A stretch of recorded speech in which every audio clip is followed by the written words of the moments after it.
उत्तर प्रदेश की सियासत में फिर से एक बार एक चर्चा गर्म है। आज उत्तर प्रदेश के कई अखबारों ने खबर छापी है कि आरएलडी से चुनाव लड़ सकते हैं सत्यपाल। ये एनबीटी ने खबर छापी है। अमर उजाला में भी खबर है कि सत्यपाल मलिक साहब जो मेघालय के गवर्नर हैं, अब उनका टेन्योर पूरा हो रहा है कुछ दिनों में। उसके बाद वो राष्ट्रीय लोकदल ज्वाइन करके चुनाव लड़ सकते हैं। हमारे साथ सत्यपाल मलिक साहब हैं, उनसे ही ये सवाल पूछते हैं कि अब वो रिटायरमेंट के बाद क्या राष्ट्रीय लोकदल ज्वाइन कर रहे हैं, समाजवादी पार्टी ज्वाइन कर रहे हैं, कैसे वो पॉलिटिक्स में आएंगे? क्योंकि अखबारों ने तो जो ये छाप दिया, ये देखिए इसमें लिखा हुआ है आरएलडी से चुनाव लड़ सकते हैं सत्यपाल मलिक। सर, अखबारों ने तो ये छाप दिया है कि आप, चूंकि आपका टेन्योर खत्म हो रहा है कुछ एक हफ्ते बाद, अखबार ये कह रहे हैं, तमाम लोग चर्चा कर रहे हैं पश्चिमी उत्तर प्रदेश में, कि आपका ये हमेशा से प्लान था कि आपने किसान आंदोलन में बोला, किसानों के लिए बोला, आप जलसे करते रहे। आपको गवर्नर का जो टेन्योर खत्म होने के बाद पॉलिटिक्स में ही आना था। 3 तारीख को आपकी जैन के साथ शामली में रैली है। पहले तो बताइए कि आप आरएलडी ज्वाइन कर रहे हैं। देखिए, सारे इल इन्फॉर्म्ड लोग हैं और गलत चीज़ों को फैला रहे हैं, इसलिए मुझे बोलना भी पड़ रहा है।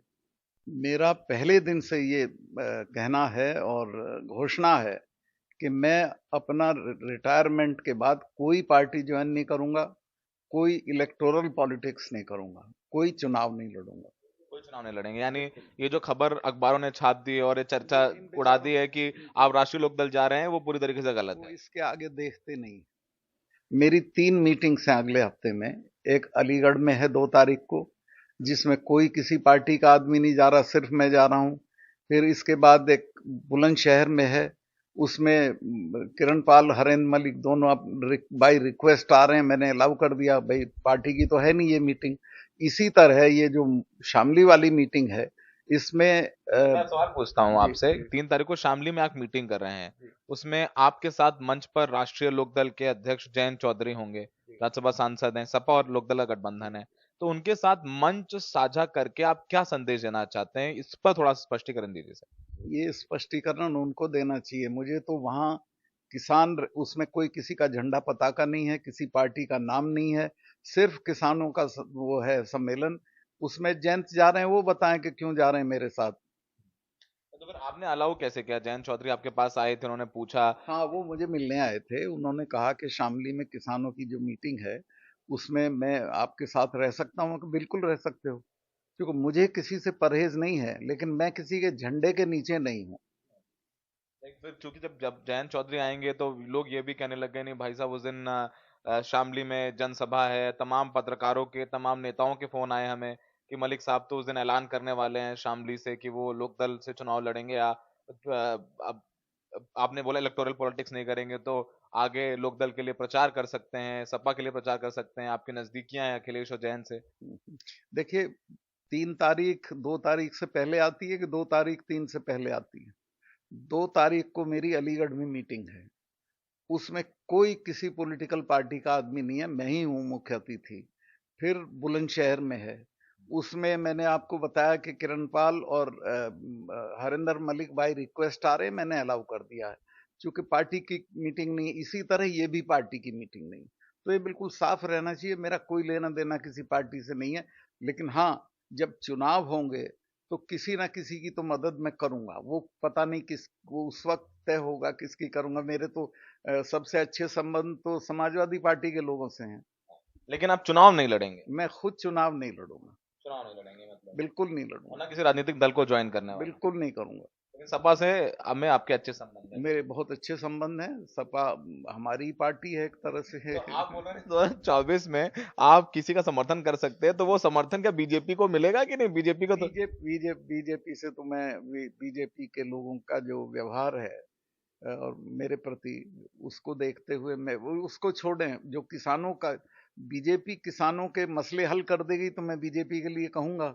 लेकिन अभी तो I am at war with BJP. किसानों के साथ उन्होंने सारा छल किया है। एमएसपी नहीं लागू कर रहे हैं, उनके मुकदमे नहीं वापस कर रहे हैं, और उनको एरोगेंस दिखा रहे हैं। तो उस सूरत में मेरा कोई संबंध नहीं रह सकता है। बीजेपी वाले तो कह रहे नहीं, बीजेपी ने तो हमेशा सत्यपाल मलिक साहब के साथ बड़ा दिल दिखाया है, उनको हटाया भी नहीं, आपका टेन्योर भी पूरा हो रहा है अब, और आप बागी भी हो गए, तो बीजेपी का आपने इस्तेमाल किया है। नहीं, देखिए, पहली चीज तो ये, बीजेपी को मैंने अपने बेस्ट डेज दिए, मेहनत की, काम किया उनके लिए। मैं गवर्नर बना दिया था उनका, मैं इसके लिए शुक्रिया अदा करता हूँ। लेकिन गवर्नर बनने का ये मतलब नहीं था मैंने अपनी आज़ादी बेच दी थी।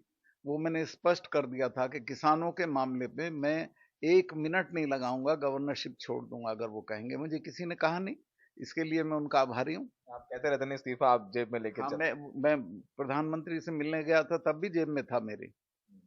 सर ये बताइए आखिरी सवाल, तो फिर आप जब आप बोल रहे हैं इलेक्टोरल पॉलिटिक्स नहीं करेंगे, एक्टिव पॉलिटिक्स नहीं करेंगे, 2024 में देखेंगे, तो फिर अभी रिटायरमेंट हो जाए कुछ दिनों में, फिर आप करने क्या वाले हैं? सत्यपाल मलिक क्या करने वाले, लोगों को देखिए, बताइए जो दो आपके काम चांद। करूंगा। एक तो किसानों का जहां भी जमावड़ा होगा और वो मुझे बुलाएंगे, मैं वहां जाऊंगा। और मेरे बूते पे जहां किसानों का संगठन होकर कोई मीटिंग हो सकती होगी, उसमें जाऊंगा। किसान कोई लड़ाई नए सिरे से छेड़ेंगे, उसमें जाऊंगा। और एक मैं कश्मीर पे किताब लिखूंगा, क्योंकि जो जानकारियां मेरे पास हैं वो किसी के पास नहीं है। और वो अभी मैं गवर्नर होते हुए बहुत मजबूरियां थी, मैं बोल नहीं पाया हूं, लेकिन मैं वो बोलूंगा। बहुत बेबाक तरीके से अपनी बात करते हैं प्रधानमंत्री मोदी और अमित शाह साहब, और आपने बोला कश्मीर, ये तमाम चीजें 370 कलम से हटी, बहुत कंट्रोवर्शियल ये मुद्दा है, लेकिन अभी अच्छी, काफी लोग समर्थन भी करते हैं देश में 370 हटने का, नॉर्मलसी भी थोड़ी सी आई है, लेकिन उसके पीछे की बहुत सारी कहानियां सामने आएंगी क्योंकि आप ही कलम से हटा।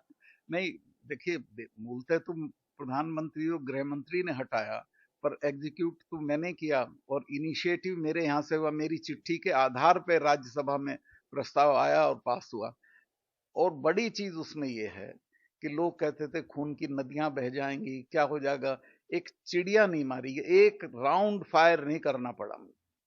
फिलहाल मतलब ये तय कर दिया है मलिक साहब ने हमारे साथ एनडीटीवी से बातचीत में कि वो लोग राष्ट्रीय लोकदल ज्वाइन नहीं कर रहे हैं, ना वो चुनाव लड़ने वाले हैं किसी पार्टी से, कांग्रेस हो, लोकदल हो या समाजवादी पार्टी हो, किसानों के कार्यक्रम करते रहेंगे, उसमें जयंत चौधरी आ रहे हैं। लेकिन 2024 में वो किसी राजनीतिक दल में अपना समर्थन कर सकते हैं, किसी दल को अपना, सपा भी, लोकदल भी, कांग्रेस भी, लेकिन बीजेपी के साथ वो अभी बिल्कुल कंफर्टेबल नहीं है, क्योंकि उनको लगता है कि बीजेपी ने किसानों के साथ ठीक नहीं किया है। और एक और अहम बात है, हम नजर बनाए हुए हैं कि जो किताब लिखेंगे मलिक साहब रिटायरमेंट के बाद, क्योंकि वो बोल रहे हैं कि रिटायरमेंट से पहले वो लिख नहीं सकते हैं तमाम चीजें कश्मीर को लेकर के, उस पर भी हमारी नजर बनी रहेगी। दिल्ली से सौरभ शुक्ला, एनडीटीवी इंडिया।